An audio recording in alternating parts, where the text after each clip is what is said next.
Sonic Forces Rise of Infinite comic. We start out seeing Eggman in his newest lab. Where is this lab exactly? After all, this is a new comic. It's introducing you to the world it's in. What continent is this on? He complains that he's having a hard time coming up with new robot designs. Considering the title of the story, I immediately guessed that it would be about Eggman meeting Infinite and kidnapping him. Orbot says politely that the sensors have picked up an unusual energy signature right outside. I wish he said Chaos Energy Sensors instead, but this was a faster name. Then he finds out that the Phantom Ruby showed up right at his door. It would be extremely lazy and lame if there was no further explanation on this, making the whole story redundant and worthless. This is something that people would make fun of. You could have some random character show up with a ruby saying that he found it and wants to give it to him for money. Greed is a common motivator, and some people would be desperate enough to get rich that they'd take a risk for it and let themselves think it wouldn't backfire. That's why some people get sucked into pyramid schemes. Fang could have brought him the ruby. That'd be just like him. So at that point, someone carrying the ruby to him for money and hoping he'll actually get rewarded isn't impossible to believe when even in real life there's tons of idiots out there. Even I came up with a better way to write this, and that took less than a minute of thought. So I don't see how this could possibly be acceptable. Really? The editor didn't question this? I read on the TV Tropes page for Forces today that speculated that the Phantom Ruby is alive. And this is part of why. So it floated over to Eggman willingly. Apparently it's evil and able to float wherever it wants. I mean, this is a world full of magic and chaos emeralds, so a conveniently existing magical jewel that's been infused with a consciousness, no matter how cruel that would be to it, isn't out of the question. It could have been someone that a witch like Wendy Witchcart forced to become a jewel that can fly as a cruel, dragged-out punishment. A lot of people, if they were forced to live for eternity without being able to move or even talk to accomplish anything, would go crazy from stress and want to do anything to end it all. So I think this jewel went to Eggman in the hopes that he'd destroy it along with the world, because he's the most likely person to do so. If it went to anyone else, it'd be sold and eventually locked up somewhere for more boredom. Of course, explaining why a person's soul was trapped in a jewel that can create illusions would require the writer to actually care. Or Sonic Team, whatever it is. The only reason a person would want to read the story would be to find out why Eggman got that ruby. But this is so vague that it forces the audience to come up with an explanation on their own. For the explanation, which ruins the whole point of the story. It can make sense, but only if you make it. And I don't know if that's what they were going for, because if they were, they'd care enough to establish that. The problem is, if the jewel's going to Eggman to get itself killed eventually, wouldn't it be more efficient for it to just float into a volcano? I figured that was me overthinking. I figured from the start that it was more likely that it came to Eggman to sadistically wreck the world instead, because he's the one that would cause the most damage with it. But that makes less sense. Maybe it doesn't. Maybe the person who was turned into this jewel and forced to stay conscious was a huge sadist in the first place. And that's why he was given this punishment, since it led to him bullying a witch. Maybe the illusion-creating jewel already existed to benefit somebody in the past, but then some evil witch forced her enemy to be infused with the jewel, to turn the jewel into an object of doom flying away to the worst person to hold it. Because that witch is inexplicably really sadistic too. Because insanity. I guess that's it. I guess it was a really recent invention since it just went up to Eggman now. It shouldn't be up to the audience to figure this out though. This is a kids' series, not something like Lost. Would a kid figure this out? I don't know if it's like Lost. I mean some kind of vague mystery series. I'm forced to come up with the other half of the story that the comic itself isn't caring to show us right now. Meanwhile, if you're just reading it, you're missing out and only feeling confusion. Eggman merely holding the ruby shows him an illusion of Eggman Land because he wants that the most. He calls Eggman Land a hallucination when he just told it to bring it back. And since it seems weird that Eggman would want a hallucination around him, it seems more likely that he thought it was real at first. Now all of a sudden he thinks it was a hallucination.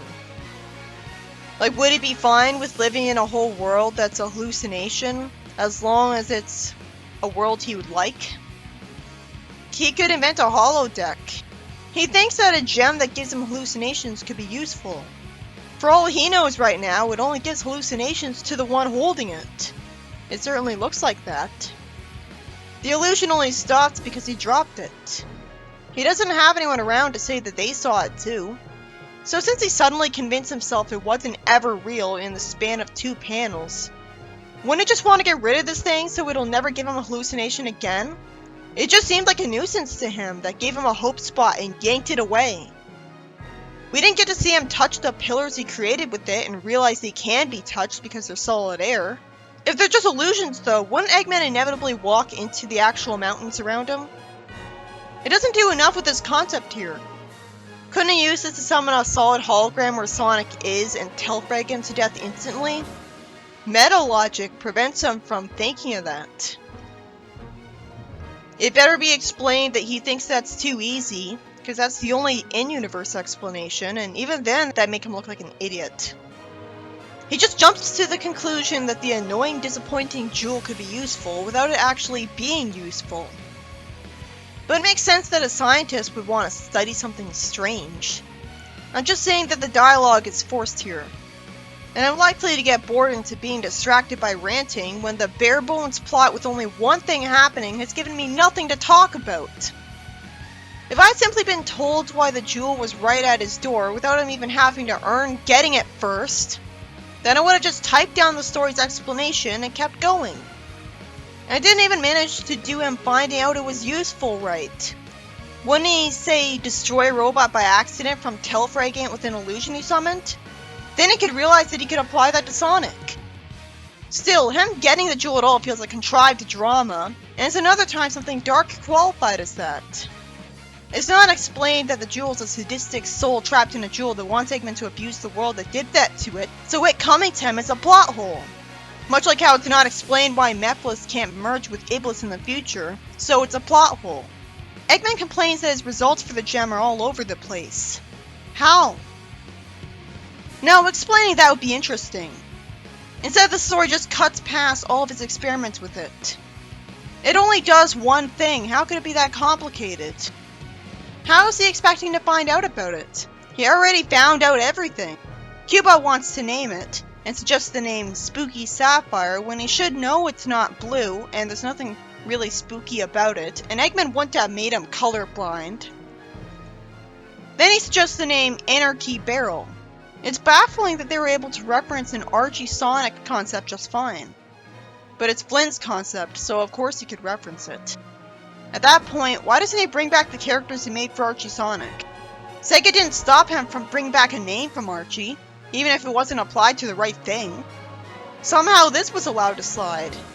Just like how he was allowed to have Cubot reference every single cartoon sidekick of Eggman's in the Sonic Boom comic, including Sleet and Dingo, when Archie Sonic wasn't actually allowed to have Sonic Underground in it as it turned out. I'm so bored. Nothing is happening, and this is what I have to talk about. Now, I'm fully aware of what's a minor problem, what's a major one, but I have to mention every problem. I guess it makes sense that he'd make Cubot colorblind, because maybe it'd be extra effort to make him not colorblind. But the point is that him being colorblind would inconvenience him, because he'd ask his servant to, hand him a red thing, and he wouldn't know what he means, and he might hand him the wrong thing. But it could work as a joke about how he doesn't really care about Orbot and Cubot, and so he didn't put in the effort to make them able to see color correctly.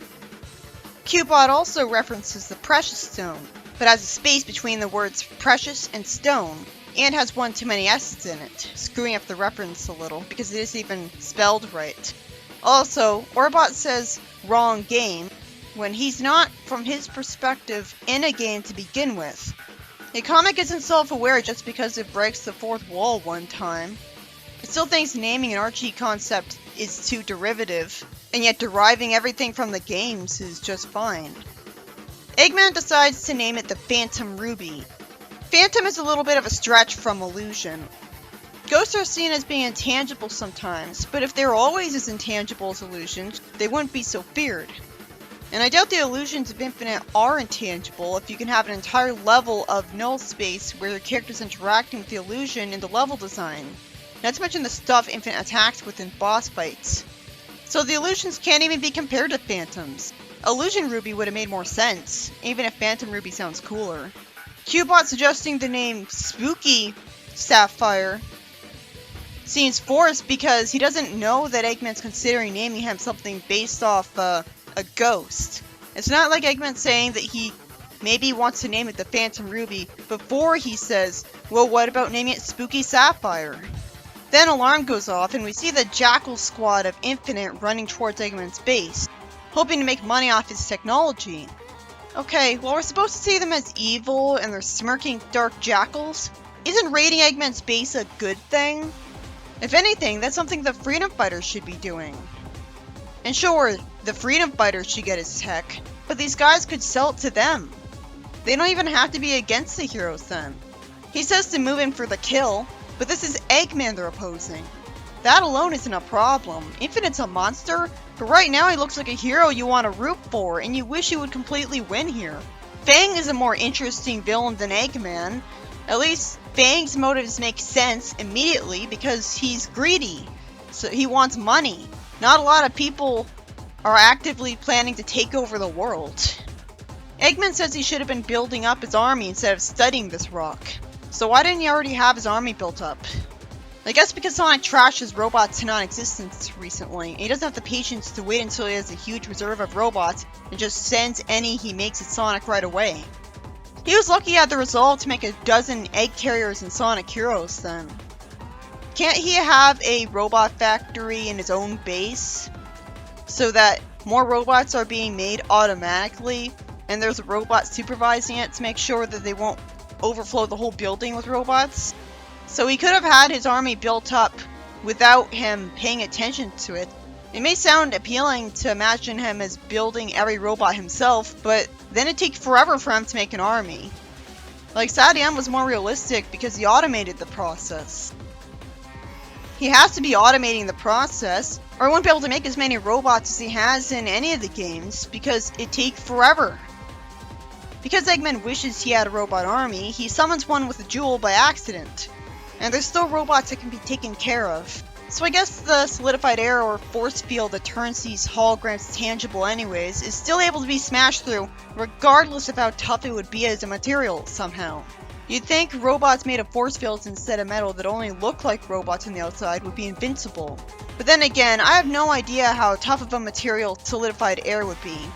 And maybe the force fields of the illusions are surprisingly easy to break past from brute force, instead of impossible. Mobatropolis' force field was much better than the material of these weak robots that only exist to be smashed by even amateur freedom fighters. And that came from a machine, not an outright magical jewel. Infinite tries to kill Eggman, but sadly he's not allowed to succeed because the games have never had a villain that had as much of an impression as Eggman because he's ridiculously overexposed.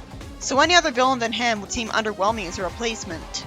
It's not because it'd be too dark for him to win, because tons of dark stuff will happen in this comic.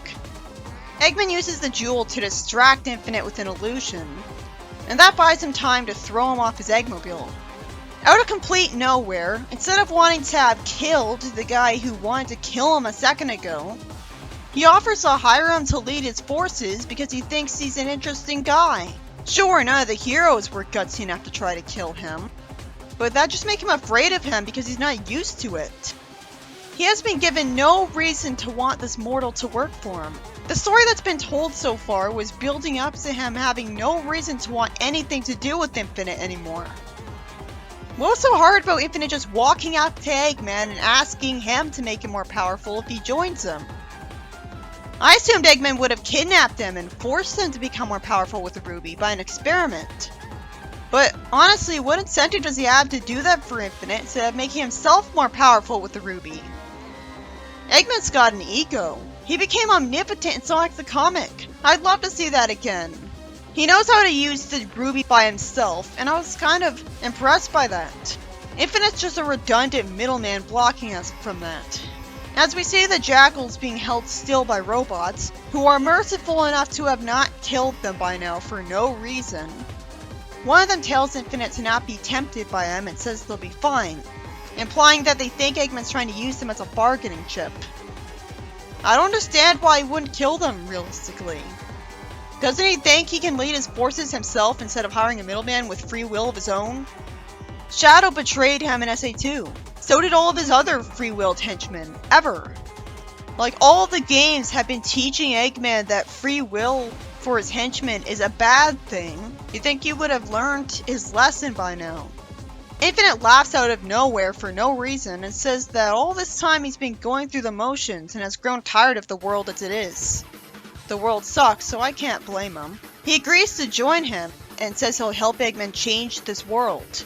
I guess we're supposed to assume he has ill intentions for the world anyways, because he laughed for no reason instead of being mad and embarrassed that he's so weak that he has to agree to his demand instead of just destroying every robot around him.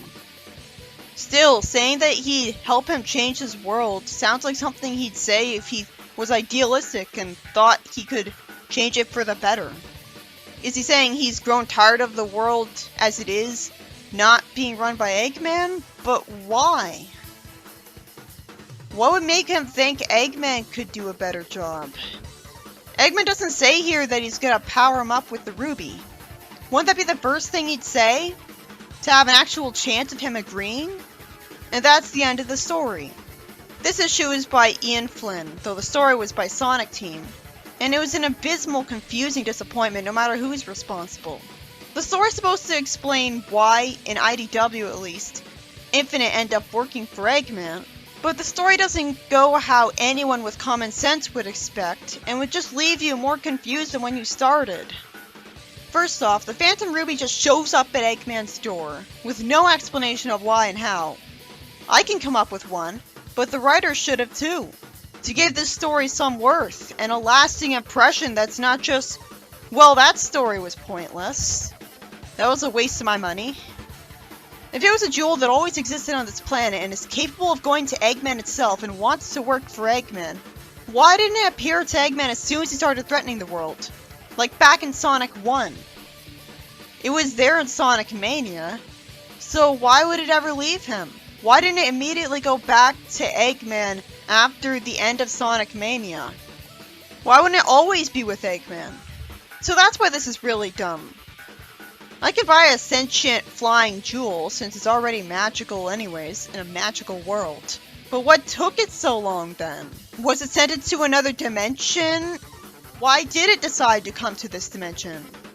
You're not going to respect the writing when even the writer doesn't care. At that point, it would have been better if Eggman invented the Phantom Ruby. And it was just a machine that looks like a gem that's powered by chaos energy. It's a separate continuity that'll never be referenced by the canon games. So it can do whatever it wants. Literally. Worst of all is the confusing clusterfuck of an ending. Infinite would have been killed. I assumed Eggman would kidnap Infinite to power him up with the ruby.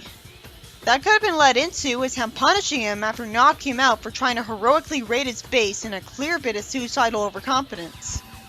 When Eggman asked him to lead his forces, it came out of complete nowhere at that point. It was right after Infinite tried to kill him, and he panicked and saved himself.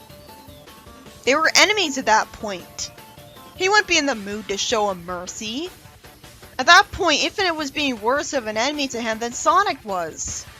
And this just made me wonder why he'd even consider giving someone else the ruby instead of keeping the power for himself all the time, like would be in character. He already got a taste of what it was like to use the ruby for himself. At that point, it'd be better if Infinite had it from the start. Eggman could have thought that only Infinite could use it. This made me think of Infinite as a redundant middleman character that does more harm than he's worth when you could just have Eggman. This is clearly proving that Eggman could take over the world on his own with the Phantom Ruby, so Infinite doesn't really need to exist now that I'm thinking about it. And it's a shame that I have to say that, because I do think he looks really cool sometimes. Too cool for the Sonic series to actually deserve at this point. So how did it even happen?